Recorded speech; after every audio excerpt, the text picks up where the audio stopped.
Hermanos, buenos días. Les saludo en el nombre del Señor Jesucristo. Quisiera para esta parte de nuestra escuela dominical que abramos la escritura en el Evangelio según San Lucas. Evangelio según San Lucas, capítulo 10. Y vamos a leer desde el versículo 17 hasta el versículo 24. Yo voy a leer esta porción de la palabra del Señor de la Biblia de las Américas. Entonces, Lucas capítulo 10, desde el versículo 17 hasta el versículo 24. Y el tema que vamos a tratar en esta mañana le vamos a titular: no debemos temer, ni tampoco debemos vanagloriarnos. Entonces voy a leer, la palabra del Señor dice de esta manera: Los 70 regresaron con gozo diciendo: Señor, hasta los demonios se nos sujetan en tu nombre. Y les dijo: Yo veía a Satanás caer del cielo como un rayo. Mirad, os he dado autoridad para hollar sobre serpientes y escorpiones y sobre todo el poder del enemigo, y nada os hará daño. Sin embargo, no os regocijéis en esto, de que los espíritus se os sometan, sino regocijaos de que vuestros nombres están escritos en los cielos.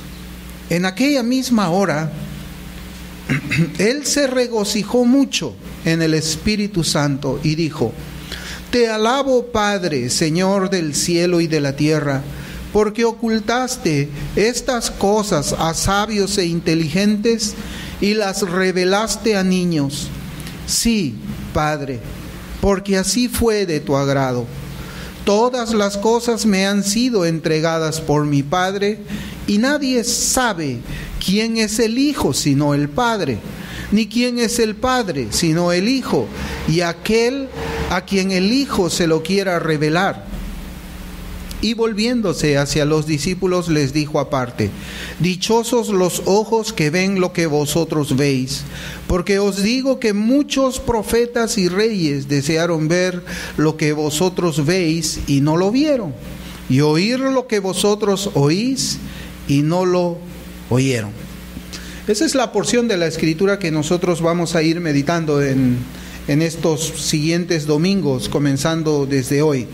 Y yo quisiera hacer un recuento para que podamos situarnos en el escenario en el cual esta porción de la Escritura nos relata estos sucesos. El capítulo 10 del Evangelio de Lucas comienza con el Señor Jesús, que está comisionando a 70 discípulos para que vayan a diferentes lugares como sus precursores, proclamando el mensaje de salvación del pecado por medio de Cristo. El Señor les dice a ellos: la mies es mucha y los obreros son pocos. El Señor también les da instrucciones de lo que ellos deben de llevar, como hemos estado viendo nosotros en los primeros versículos de este capítulo 10. También les instruye dónde es que ellos deben de permanecer, y además les dice qué deben hacer cuando en una casa ellos son rechazados o cuando en una ciudad ellos sean rechazados. En nuestro contexto, hermanos, nosotros nos encontramos ahora con estos 70 discípulos, estos 70 precursores que llegan después de que han cumplido la misión a la que el Señor les había llamado a hacer. Y ellos precisamente llegan para darle un informe al Señor Jesucristo de todo lo que había sucedido en el ministerio al cual ellos habían sido enviados. Y también nosotros notamos aquí en los pasajes de Lucas 10 cuál es la reacción que tiene el Señor Jesucristo ante el informe que le habían dado estos 70 discípulos.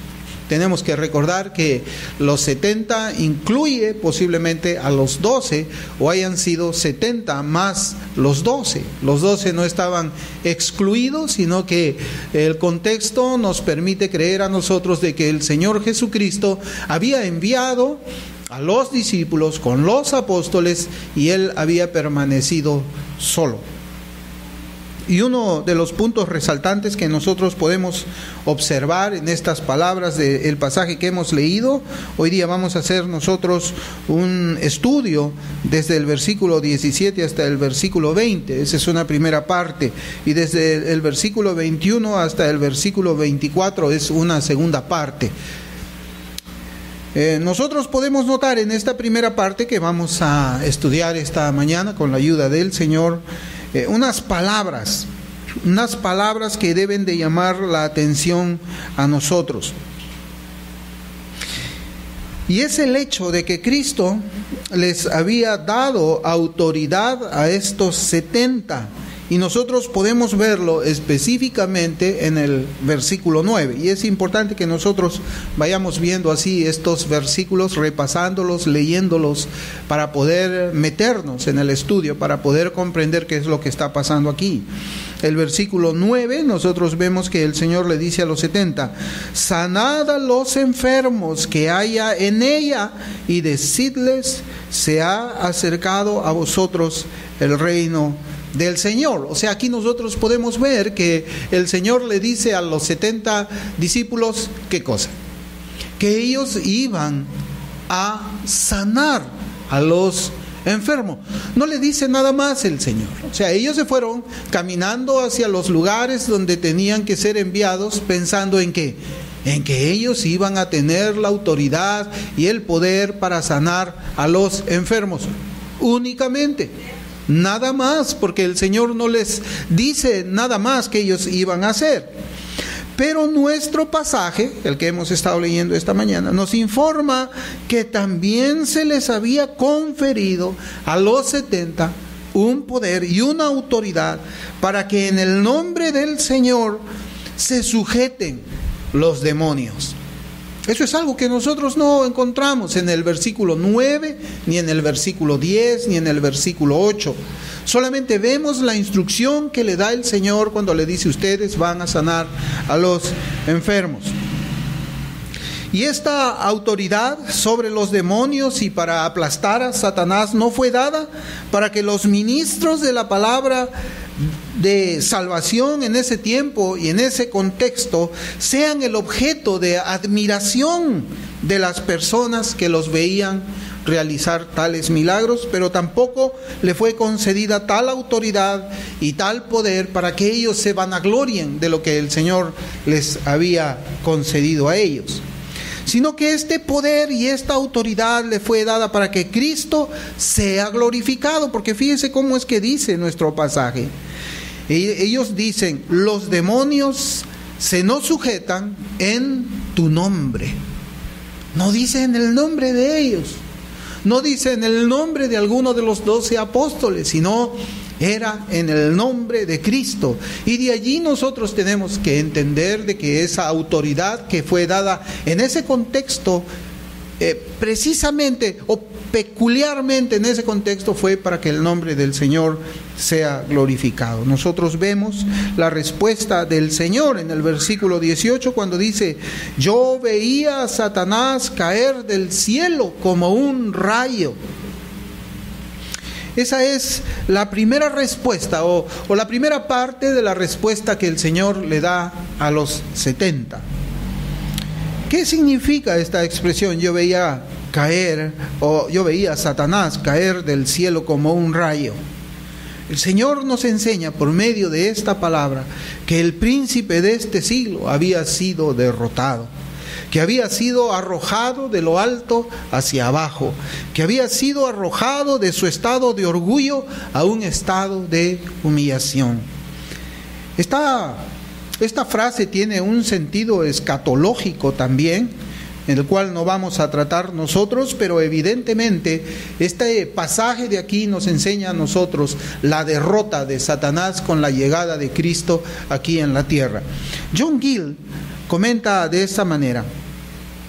Él dice, y comienzo la cita, el Señor vio a los poderes de las tinieblas que cayeron antes de su ministerio y sus milagros, y también previó cómo Satanás en lo futuro, de una manera más visible, caería ante la predicación de su evangelio por los apóstoles. no solo en Judea, sino especialmente entre los gentiles, donde él, el príncipe de este mundo, sería echado fuera de su trono y fuera de su reino. Ahora, cuando nosotros hablamos de que el diablo, Satanás, sus huestes están derrotados, no significa que ellos han cesado su actividad. Nosotros podemos decir de que Satanás ha sido limitado en cuanto a su poder.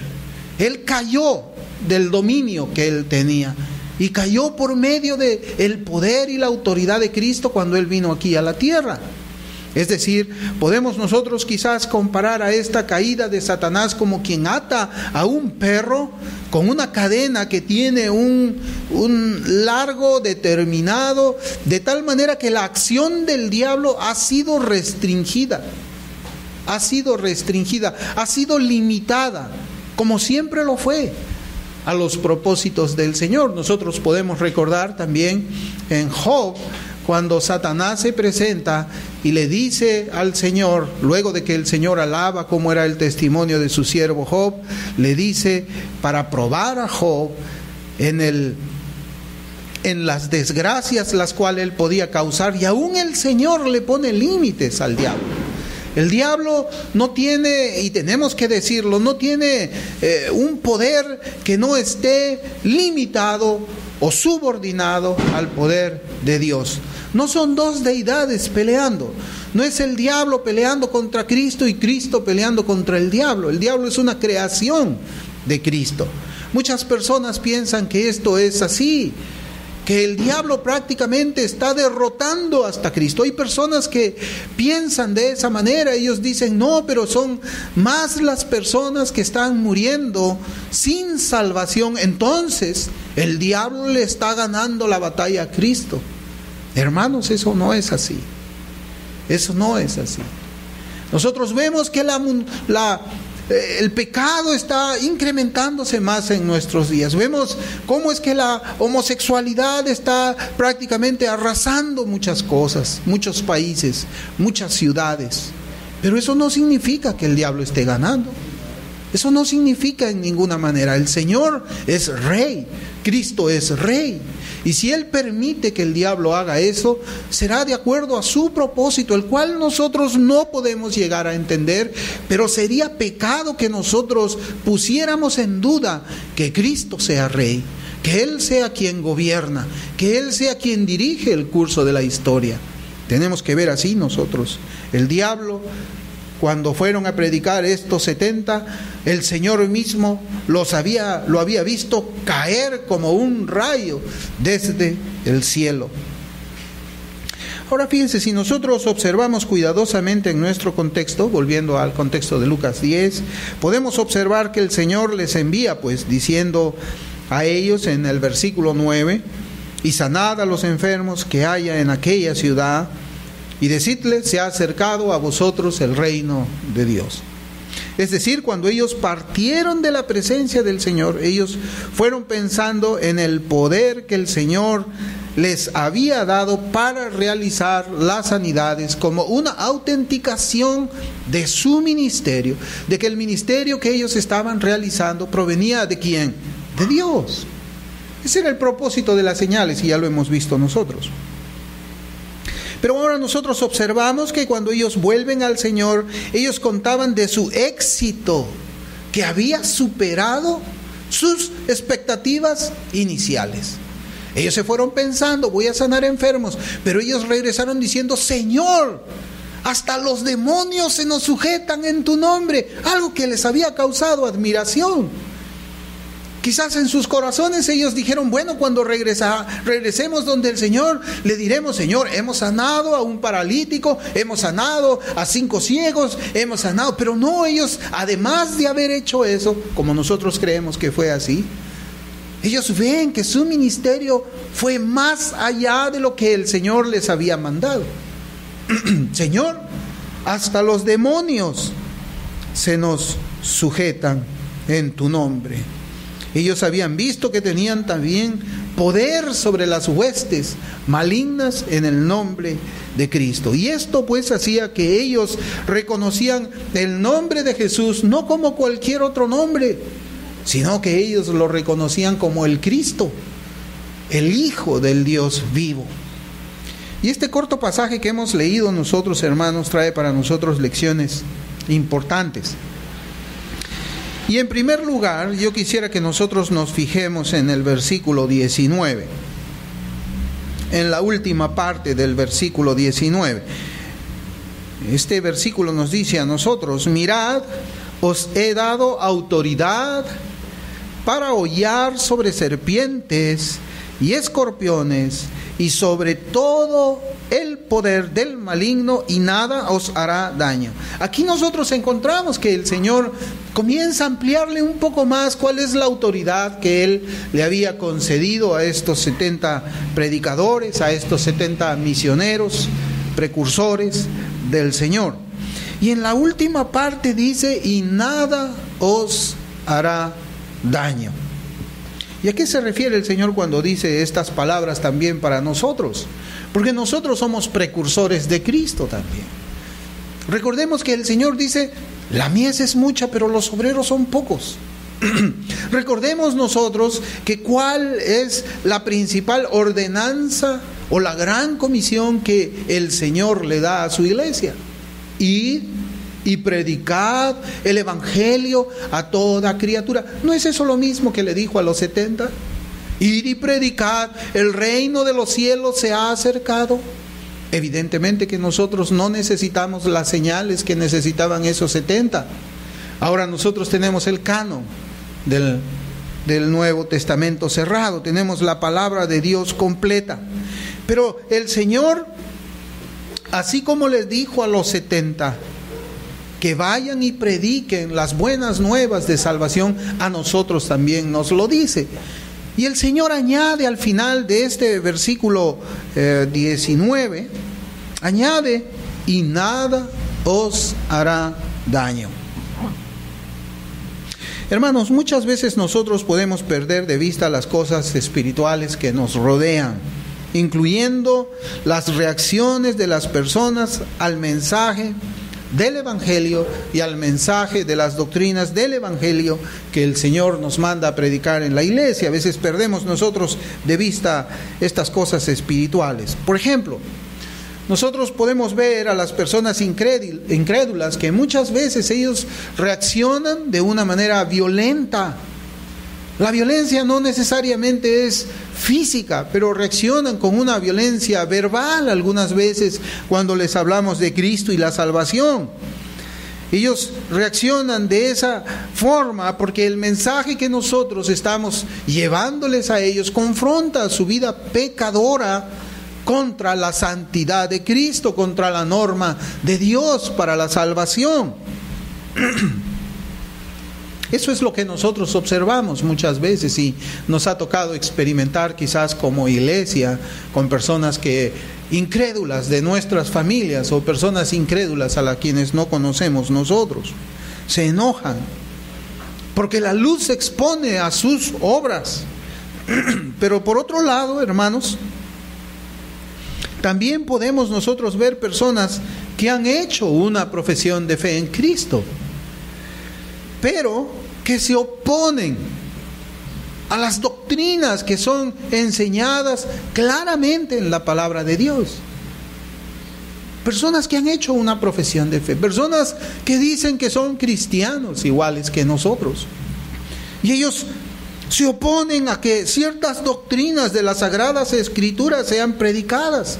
Doctrinas como una conversión verdadera, las señales de una conversión verdadera, la santificación que debe de tener el creyente, la separación que tiene que tener el creyente, o sea, hablando de la separación bíblica, la separación del mundo, la separación del pecado. Muchas veces estas doctrinas son rechazadas por personas que dicen también que son cristianos como nosotros. Y sus reacciones algunas veces también son como las que vemos nosotros en las personas que son incrédulas.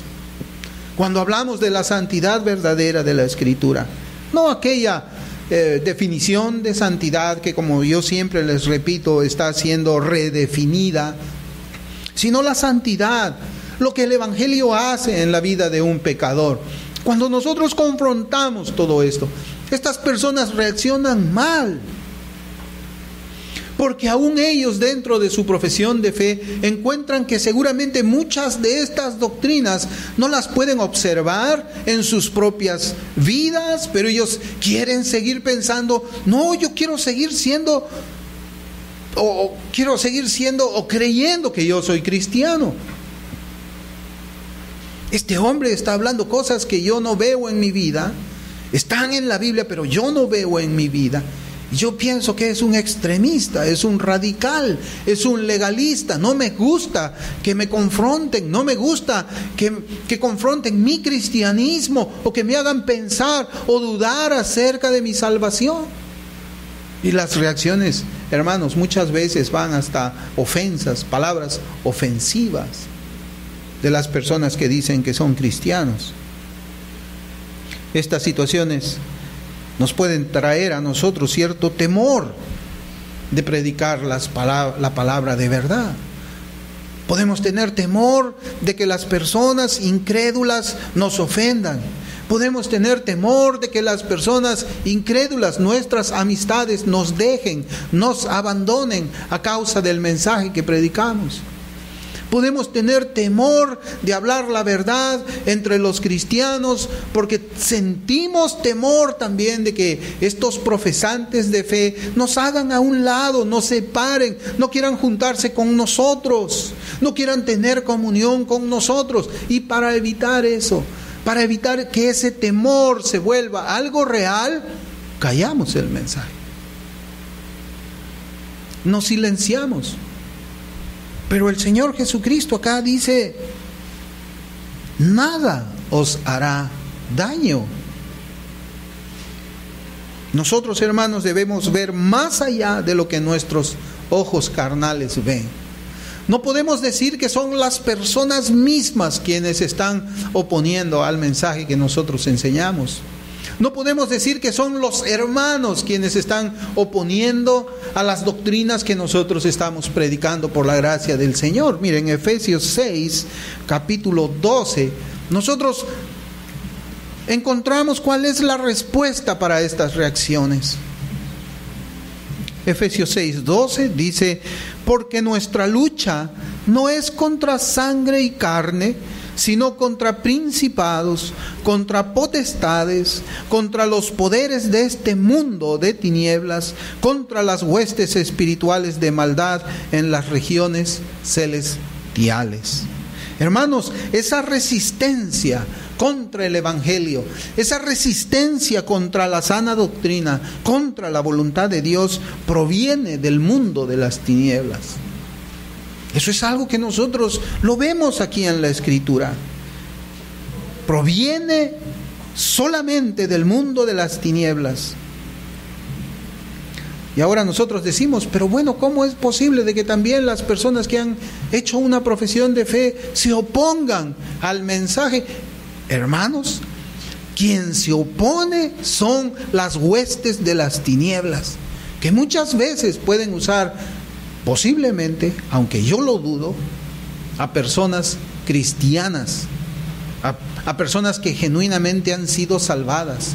Es posible que por un tiempo en el cual ellos todavía están creciendo en la salvación, ellos puedan haber sido enseñados en doctrinas diferentes, como el cristiano carnal, como pues ahora nosotros vemos la doctrina del antiseñorío, pero conforme va siendo expuesto a la palabra de Dios, la persona que ha sido verdaderamente regenerada tiene que abandonar esas doctrinas, tiene que abandonar esas enseñanzas. Y debe dejar de oponerse a quienes predican el Evangelio y lo que el Evangelio hace en una persona. Y en esta parte podemos hacer también muchas preguntas.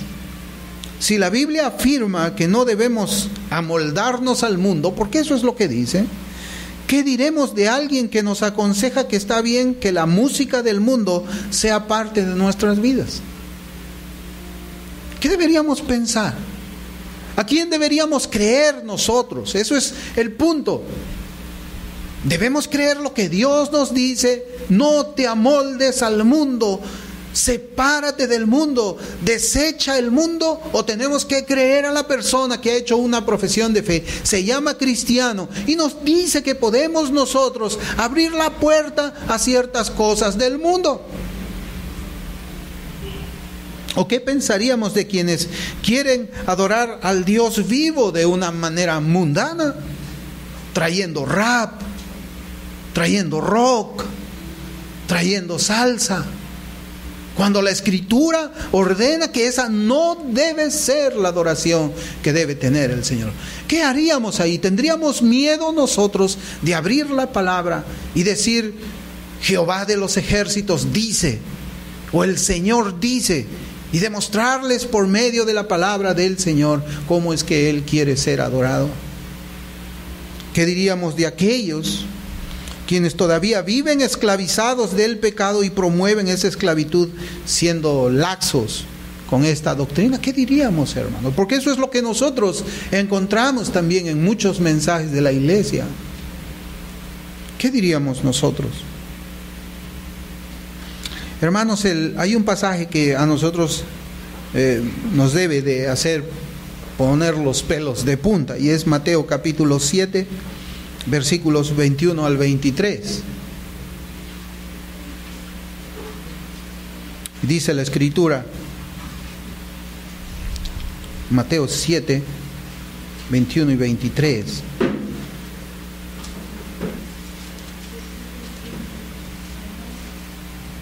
Dice la palabra: no todo el que me dice Señor, Señor, entrará en el reino de los cielos, sino el que hace la voluntad de mi Padre que está en los cielos. Muchos me dirán en aquel día: Señor, Señor, ¿no profetizamos en tu nombre, y en tu nombre echamos fuera demonios, y en tu nombre hicimos muchos milagros?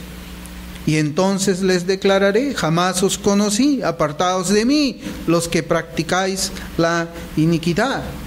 Hermanos, este pasaje nos enseña que hay personas religiosas que hacen muchas cosas en el nombre de Cristo, pero que no hacen la voluntad del Padre. Hacen cosas en el nombre de Cristo, pero no hacen la voluntad del Padre.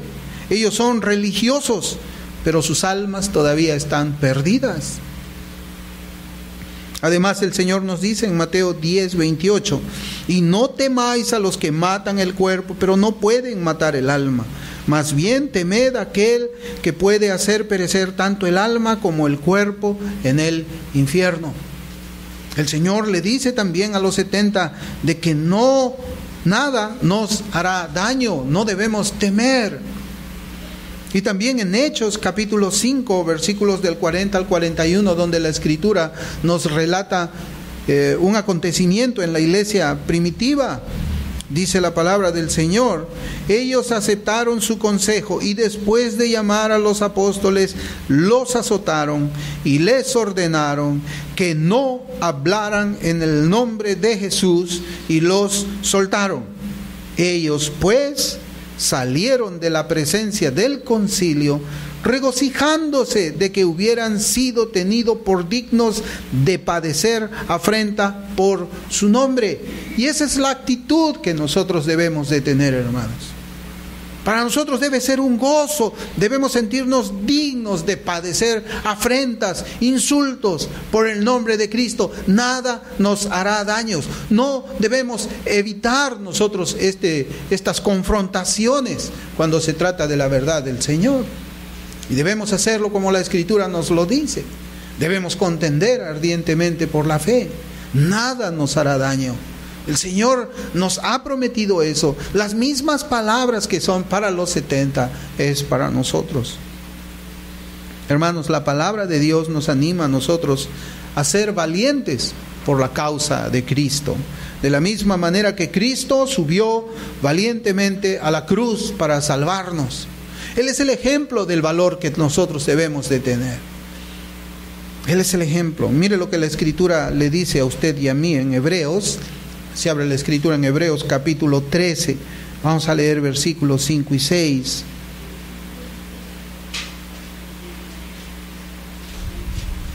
Hebreos 13, versículos 5 y 6. Dice: sea vuestro carácter sin avaricia, contentos con lo que tenéis, porque Él mismo ha dicho, nunca te dejaré ni te desampararé.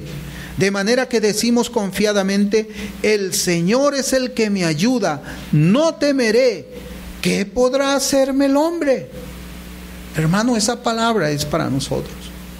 Y cuando el Señor dice aquí a los 70, nada os hará daño, lo que Él quiere es infundirnos a nosotros valor para predicar conforme la verdad del Evangelio. Debemos ser valientes por el Evangelio. La segunda enseñanza de nuestros versículos, entre otras más, como vamos a ir viendo nosotros, es el balance que cada cristiano debe tener cuando la gracia de Dios se manifiesta en su vida de una manera maravillosa. Mire cómo dice el versículo 20. El Señor dice, sin embargo, no os regocijéis en esto, de que los espíritus se os sometan, sino regocijaos de que vuestros nombres están escritos en los cielos. El Señor está poniendo un balance aquí. Nosotros podemos ver con nuestros ojos del corazón, podemos ver cómo es que deben haber llegado los 70 a darle el informe al Señor. Muy contentos, posiblemente alguno ya estaba así, con vanaglorias, caminando, creyéndose mucho. Yo sujeté a 40 demonios, tú solamente sujetaste a 2.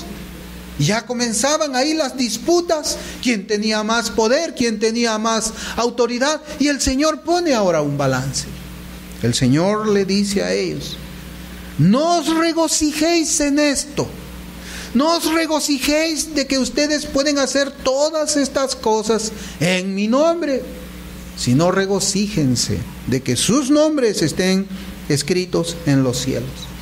Hermanos y hermanas, yo me preguntaba lo siguiente: ¿será que el Señor decía esto porque entre ellos se encontraba también Judas el traidor? ¿Será que el Señor decía eso? No te regocijes de todas estas cosas que tú estás haciendo. No te regocijes de la habilidad, de esa capacidad espiritual que yo te he concedido en mi nombre. Y yo pensaba en esto, hermanos, porque en ese momento el diablo todavía no había entrado en Judas. Judas era un incrédulo a quienes los demonios se le sujetaba en el nombre de Cristo. Acuérdense de Mateo 7, 21 al 23. Él estaba haciendo cosas en el nombre del Señor,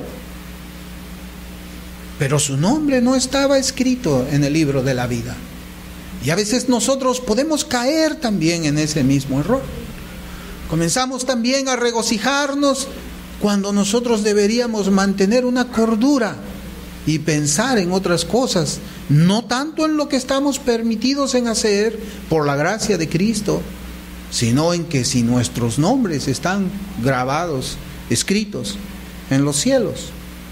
El Señor pues nos enseña que hay cosas más importantes para una persona que el hecho de poseer ciertas habilidades y talentos personales. Por ejemplo, los cantantes de música cristiana, ¿cómo viven sus vidas? Ellos han sido dotados por unas voces muy hermosas, muy melodiosas, muy bonitas. Pero ¿cómo es que ellos están viviendo sus vidas?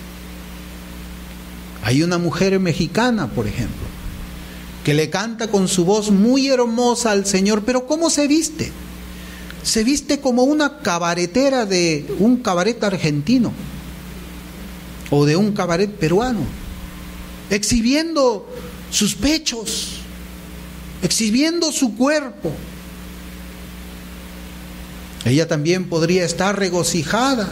El Señor me ha dado a mí este talento, me ha dado esta voz melodiosa y yo le estoy cantando a Él, y se regocija y pone quizás la confianza de su salvación en eso que está haciendo allí. Ella no tiene un balance. Ella no ha escuchado el balance de las palabras de Cristo que dice: no te regocijes en esos talentos, no te regocijes en esos dones. ¿Está tu nombre escrito en los cielos o no lo está? Las palabras del Señor parecen una advertencia para evitar también que exista un deseo de orgullo y de vanagloria por el hecho de haber realizado algunos milagros en su nombre. Nosotros ya vimos que los resultados del ministerio de los 70 sobrepasaron las expectativas que estos misioneros tenían. Ellos pensaron en sanar enfermos, pero terminando sujetando a espíritus demoníacos. Pero el Señor lo que quiere es llevar la atención de ellos hacia algo que es mucho más importante y de muchísimo más valor, que es la salvación personal. Por ejemplo, el ministerio del apóstol Pablo fue de mucha bendición. Nosotros conocemos que fue de mucha bendición para la iglesia del Señor de todos los tiempos, no solamente la iglesia de los tiempos del apóstol. Sin embargo, Pablo escribe de esta forma en Filipenses capítulo 4, si abrimos Filipenses 4 y leemos el versículo 3. Filipenses 4:3, nosotros fíjense cómo es que Pablo también tenía ese balance en su pensamiento. Filipenses 4:3 dice: en verdad, fiel compañero, también te ruego que ayudes a estas mujeres que han compartido mis luchas en la causa del Evangelio, junto con Clemente y los demás colaboradores míos. ¿Qué más dice? Cuyos nombres están en el libro de la vida. Cuyos nombres están en el libro de la vida. Este es el balance que Cristo también quiere decirle a las personas que hacen profesión de fe, a las personas que tienen talentos, a las personas también que hemos recibido un don del Espíritu Santo. Hermanos y hermanas, las Escrituras nos enseñan que las personas por nacimiento natural han recibido un talento natural y que por el nacimiento espiritual han recibido un don espiritual. Nosotros aquí podemos observar al Señor reprendiendo el primer acto de jactancia que los 70 estaban demostrando. Y esto nos enseña, hermanos, el amor de Cristo, quien procura quitar de su pueblo esa pedantería que estaban teniendo estos hombres, como quien quita la hierba mala de un jardín muy querido. Eso es lo que el Señor estaba haciendo al decirle estas palabras a los 70. El Señor pues veía un peligro en que los 70 se emocionen más de la cuenta por lo que Cristo había hecho por medio de ellos. Ese es el punto. Ellos estaban emocionando por lo que Cristo había hecho por medio de ellos, y ese emocionalismo ya estaba pasando los límites, posiblemente, que el Señor se vio en la imperiosa necesidad de poner un balance. Un creyente debe poner su fortaleza solamente en Cristo, no en ellos mismos. Ellos aparentemente estaban poniendo la fortaleza en ellos mismos. Nosotros debemos considerar que nuestras fuerzas provienen del Señor. Todo lo que nosotros hacemos es Cristo haciéndolo por medio de nosotros. En Éxodo capítulo 15, versículo 2, dice la palabra del Señor: mi fortaleza y mi canción es el Señor, y ha sido para mí salvación. Este es mi Dios, y le glorificaré, el Dios de mi Padre, y le ensalzaré. El Salmo también, 118, versículo 14, dice de la misma manera. Dice: el Señor es mi fortaleza y mi canción, y ha sido salvación para mí. Hermanos, los 70 misioneros no debían descansar sobre los resultados del poder de Cristo que había hecho que los demonios se sujeten a ellos. Hay un peligro allí. Hay un peligro cuando nosotros comenzamos a poner más la mirada en lo que Dios hace por medio de nosotros. Sea lo que sea que estemos llamados al ministerio, sea que nosotros estemos llamados a predicar y comenzamos a fijarnos más: ¿cómo estoy predicando bien? Y comenzamos nosotros quizás a compararnos: yo predico mejor que acá, o predico mejor que allá, y comenzamos a poner nuestra fuerza, nuestro interés en todo eso. Y el Señor necesita O nosotros necesitamos más bien que el Señor ponga un balance en nuestros corazones. ¿Por qué? Porque hay un peligro cuando nosotros pensamos de esa forma. En Santiago capítulo 4 versículo 6 y en Primera de Pedro capítulo 5 versículo 5 dice: Dios resiste a los soberbios, pero da gracia a los humildes. Estos 70 es posible que hayan estado comenzando a caer dentro de la soberbia. Por ejemplo, Pablo, hablando de su ministerio y de los otros hermanos que lo acompañaban en el servicio a Dios, él escribe así en 2 Corintios 3:5: no que seamos suficientes en nosotros mismos para pensar que cosa alguna procede de nosotros, sino que nuestra suficiencia es de Dios. Así debían haber pensado los 70.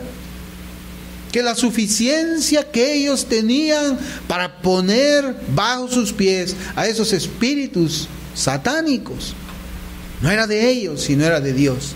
Ese es el balance que nosotros necesitamos. También nos escribe el apóstol Pablo, o es el Espíritu Santo quien nos escribe por medio del apóstol Pablo, en 2 Corintios capítulo 10, versículos 17 y 18, dice: pero el que se gloría en el Señor. Porque no es aprobado el que se alaba a sí mismo, sino a quien el Señor alaba. A quien el Señor alaba. Hermanos, de la misma forma nosotros debemos poner nuestra mirada en el dador de los dones más que en los dones mismos, para que no pensemos de nosotros mismos más alto de lo que deberíamos pensar. A veces nosotros llegamos a creer: oh sí, yo tengo habilidades oratorias. Y es un peligro, hermano, cuando una persona tiene habilidades oratorias. A veces los cristianos creemos: oh, es un buen orador, tal persona en el mundo. Si el Señor lo salva, seguramente va a ser un buen predicador. No, hermanos, la oratoria es también, se aprende. Por eso es que a veces nosotros vemos que nos regalan unos papeles para asistir a cursos de oratoria. No se llama oratoria en el contexto de la iglesia del Señor. No recibe ese nombre, recibe más bien el nombre de homilética.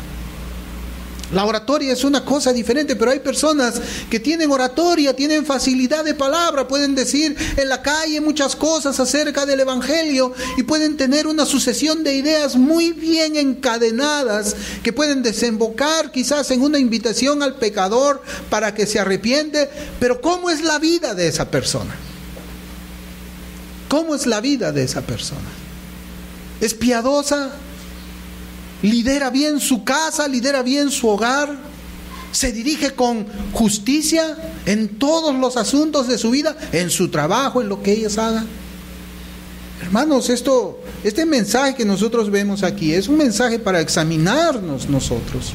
Es verdad, recibimos dones, recibimos talentos del Señor, pero nosotros no debemos pensar más alto de lo que deberíamos pensar. Nosotros, aparte de los dones o los talentos o las habilidades que Dios nos haya concedido, debemos de preguntarnos: ¿está escrito nuestro nombre en los cielos? ¿Está escrito? Tenemos que asegurarnos de eso, de que estén escritos junto con todos los santos de todos los tiempos que el Señor ha venido salvando. Y esto no por nosotros mismos, sino por la gracia y el amor de Cristo nuestro Salvador. Nosotros no debemos temer hablar el mensaje de Dios, y tampoco debemos gloriarnos de las capacidades recibidas, sino tenemos que gloriarnos en Cristo, quien es el dador de esas capacidades. No debemos gloriarnos en la gracia de Dios al llamarnos a servirle, sino que nuestros nombres deben estar escritos en los cielos. A veces nosotros nos gloriamos, decimos: no, el Señor me está llamando a mí al ministerio, y nos gloriamos en eso. No, hermanos, no es así. Si nosotros nos gloriamos, significa que nuestro llamamiento es falso. Nuestro llamamiento es de nosotros mismos. Nos hemos engañado, nos hemos autollamado. En realidad no nos han llamado, nos hemos presentado como voluntarios y hacemos creer a la iglesia que tenemos un llamamiento. Tenemos nosotros que pensar y preocuparnos de que nuestros nombres estén escritos en los cielos. Yo quisiera terminar, hermanos, con un pasaje en Isaías 26. Isaías 26, 12.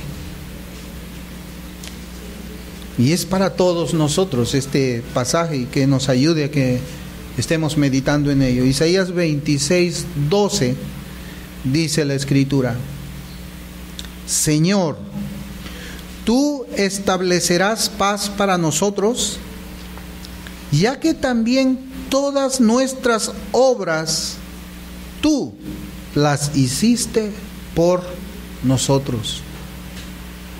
Todas nuestras obras el Señor las hace por nosotros. ¿Hay algo en qué gloriarnos? No hay nada en qué gloriarnos. No hay nada en qué gloriarnos. Solamente debemos asegurarnos que nuestros nombres están escritos en los cielos. Vamos a orar. Bendito Señor, te damos gracias, Padre, por tu palabra, por este estudio de la escuela dominical que hemos tenido, Señor. Pedimos tu bendición para esta palabra que hemos predicado, que sea guardada en nuestros corazones. Te agradecemos todo, Señor, en el nombre de Jesús. Amén y amén.